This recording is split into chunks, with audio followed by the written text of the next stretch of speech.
as far as you have a relationship, whoever it is, whatever it is that has a relationship with books, you're covered right here on the Book Club. And I am honored to be your teaching and learning advocate. My name is Damilola Raphael. Now, let us start out with the mandate for this year that we are in, and we are focusing on completing a book. That's we actually took some time, and at different points, of course, just as I'm doing again today, we get to reiterate that point. It is not just to cover time or just for repetition's sake, but remember that what you keep seeing over time, you become it, right? You keep listening to a particular person say something some way, somehow, and before you know, you start treading at the same part. You start saying the same thing. If you move with someone who uses proper language, who has decorum, and you stay or hang around that person, or observe that person over time, before you know it, you will begin to emulate that person. So let us also keep repeating this. That's one about the law of repetition, creating deep and lasting impression. Okay, so it's not for us to just keep repeating it for this year. We will repeat it for this year, but it is so that we can have a deep and lasting impression over the course of time, and of course in the lives. Just look at the ripple effect, the lives of the people that we are going to be affecting over time. So that's it. Complete a book, whether you're writing. They told you to write it. Oh, you want to write before your 25th birthday. I'm going to be 40. I want to write something. I'm going to be you talking about writing about yourself. It doesn't have to be a whole compilation. Let's be faithful with the little, right? Why not just start with those little ones? Talking about maybe even doing the profile for yourself without having to copy and paste somebody else's material. Do a profile for yourself, do a bio for yourself, something very, very short. You'll be happy you did, I promise. Because after this, a request will be made. Yes, a request will be made, and then you remember that you came across this material, you came across this video, and yes, thankfully I was inspired. So go ahead and complete that. My social is just 5 lines. Anytime they ask, I'll write it now. Write it now, because you may find yourself in a space you cannot write at that time. And then talking about completing the book also covers reading. You've had this particular material over time. This material, it's so edifying. It has a lot of content. Oh, you're not reading it. You just keep it for keepsakes. Come on, you're more than that. So please do justice to covering that material, completing it. That is. So if I'm not saying completing, I'm saying covering, right? Finishing. So please do justice to completing a book. And if you have a material with you that you don't have need for at the moment or any longer, why not pass it on to somebody who would have need of it? Everybody is doing legacy school, right? Legacy school, the school my grandfather went, that's the same my father went, that's the same I went, my child would attend, my grandchild, you're preparing you must also attend the same school. So let us also do legacy books. Let's do legacy materials. Pass it on to the next person. Don't just keep it for keepsake. Let people know what it was like while you were using that material, even if it appears it's not needed. You know the thing about books, it may not be in the school needs from the Ministry of Education, but the truth is there would be some information in there that will be needed. That thing you are calling still is going to be fresh information to somebody else.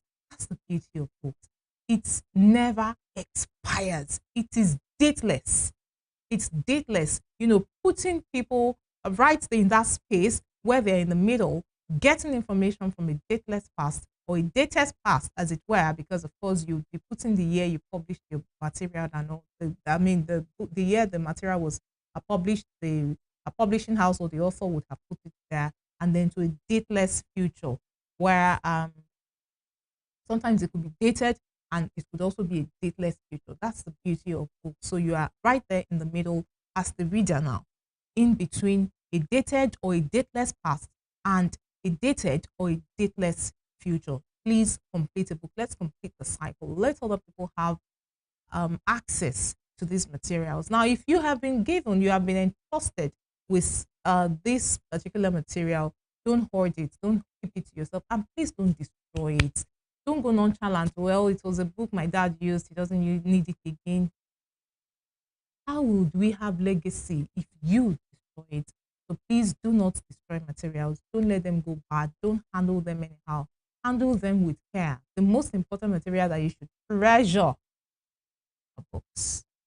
So that said, let us move into what we'll be discussing on the show today. The bookshelf is going to be focusing on the parts of a book. So we know ourselves as humans growing up, from those very, very pre-nursery, toddler age, and you're introduced to your own body. My eyes, my nose, my mouth, my ear, my hands. And then you're told you have 2 hands. And then you're told you have 10 fingers. And then you have nails. And then you're told, okay, so there are cuticles. On and on, you keep knowing on more and more and more about the different parts of your body. So we want to know about the parts of a book. So we are not taking it for granted that, okay, so it's a book, this is a book, I open it and I close it. There is more to a book than I open and I close. So let's start with defining part. What is a part? A part is an amount or section which, when combined with others, makes up the whole of something. So we want to look at the part, we want to look at the amount, we want to look at the section, we want to look at the segment, as it is, of a book that put together makes a whole book. Sometimes people get confused. When you say book, it's just that content inside it, the pages or the leaves that makes up the content inside it that comes to mind when you say book. So book. So we would know which one the meat is, the one that makes up the content, and which ones in Yoruba parlance, Nigerian parlance, pidgin, they will say mama. So which one is the mama and which one is the meat? We'll be getting into the details on that one. Basically, we'll be looking into the physical parts of a book, and then we'll also be looking at the main types now. The main parts of a book, the main parts, looking into once you see a book, how do you tell this is the head, this is the shoulder, all right? And then we'll be looking at the other nitty-gritties. But I need to take this very, very quick breather. After this breather, I'll be back on the other side of it and beginning into the broadcast of the book. Please stay with us.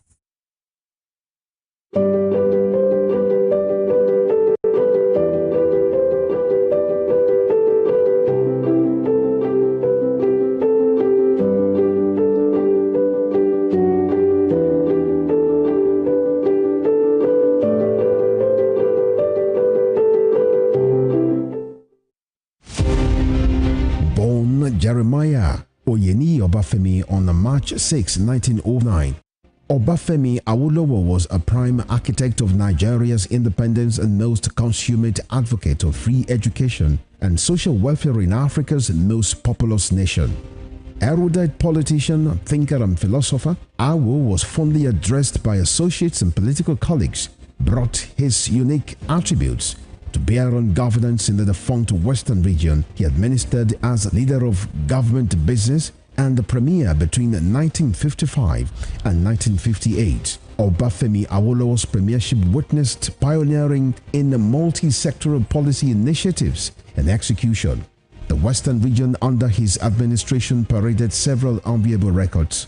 First television station in Africa, first real estate in Nigeria, first high-rise building in Nigeria, first modern sports stadium in Nigeria, first agricultural settlement in Nigeria, first modern civil service secretariat in Nigeria, and first industrial estate in Nigeria. His face is on 100 Naira denomination as a mark of honor for his distinguished services to his country. Western Spring Television identifies Obafemi Awolowo as a major character in history.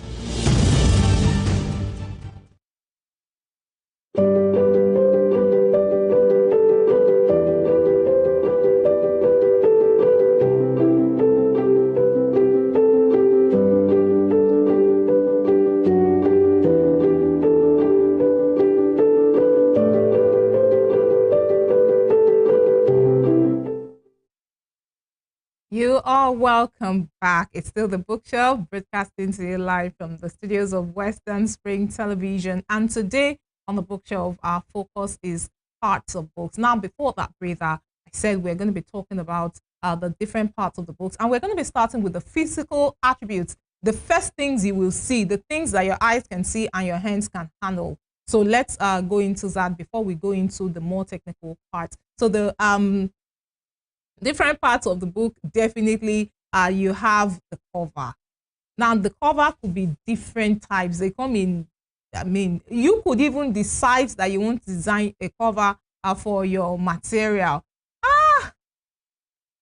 So now everybody has a digital, let me use the Bible. Everybody seems to have a digital Bible, or even your hymn book in church.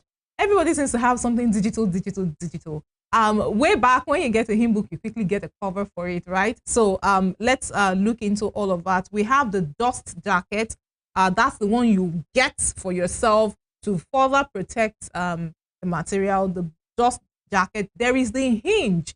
Did you also know that a book has a spine? Yes, it does have a spine. Only if the spine is broken, it doesn't use a wheelchair. Okay, so the book has a headband.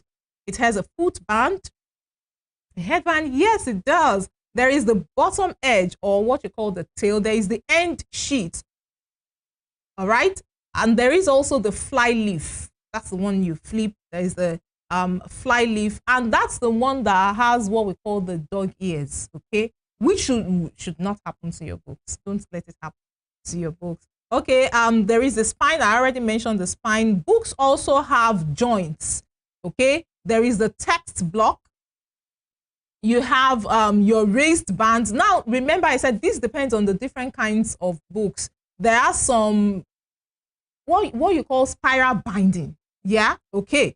So it depends on the material, how the author has decided to design, his or her book, and maybe depending on cost or availability of material and all that were put into consideration before releasing the books out. So all of these will determine, but definitely there are some of these aspects that makes up the physical attribute of a book. So I already mentioned the corner, the text block, the edge of the cover, the foredge, the end papers. There is the board, okay. There is the page or the leaves, as we have them, recto or obverse, and then there is the reverse or the verso.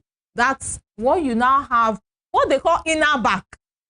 There is this funny way we just describe material books, especially say you want to maybe print a magazine. I've had the privilege of, from secondary school days, getting involved in the printing of magazines for schools and all that, being in the editorial team.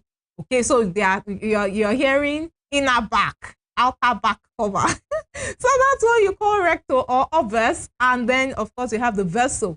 Okay, obverse, verso. Those are proper words. I think we should work on really using proper words for when it shows. I mean, come on, it shows that you're better than the other person that didn't have the exposure. Okay. And then you have the call number, you have the barcode, you have the title page, you have the illustration, you have the part where you have the author's name, the spine, I mentioned the spine, etc., etc. The list, as I said earlier on, is it's just inexhaustible, honestly, by the time we're trying to do the breakdown. But let's move away from the physical attributes. See, we are going from known to unknown, right? So now we know some of these parts, you've handled them at different points, and you're like, so this is it. Yes, this is it. You could go to do more research on your own and get to know all of these things, because we'll have trivia one very fine day.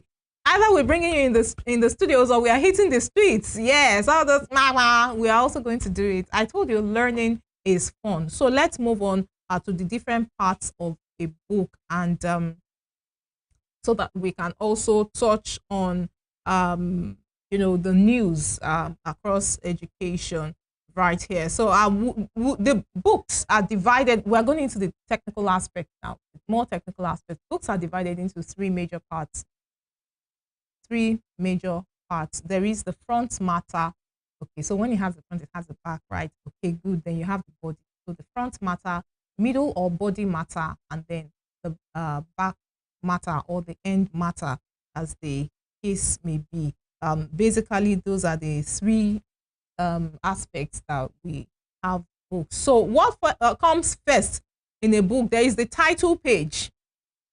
And basically, the essence of having a title page is, you open a book, and then you've seen the cover page. Of course, you know that this book is Western Spring Television Bookshelf. That's the title of the book. So why do I now open and then still see bookshelf, still see Western Spring Television? The essence of that is, as I said, you may want to get a cover for yourself, or you may want to take it in for leather work, so it's more beautiful, it's more personalized. You get it? So when you have done all of that, the title on the cover page may have been tampered with. So the title page, or sometimes half title page, you have just the title of the book. Then the title page, you have the entire title, author, publisher, and all of that on it.